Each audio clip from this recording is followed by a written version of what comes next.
महाराष्ट्रातील number 1 TV channel आवाज TV, आवाज आपल्या सर्वांचा।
एकविरादेवी रेणुकामाता मंदिर ट्रस्ट एकविरादेवी मंदिरात आज अक्षय तृतीया निमित्ताने हिंगोळा महोत्सव साजरा करण्यात येत आहे।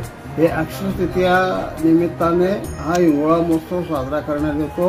हा हिंगोळा महोत्सव हा महिलांसाठी खास करून महिलांचा हा विषय असतो आणि महिला या हिंगोळ्याला जास्त प्रमाणात त्याला महत्त्व देतात आणि हिंगोळा उत्सवाला सहभाग घेतात। रोजच्या ताज्या घडामोडींसाठी आवाज टीव्हीला सबस्क्राइब करा आणि बेल आयकॉन प्रेस करा।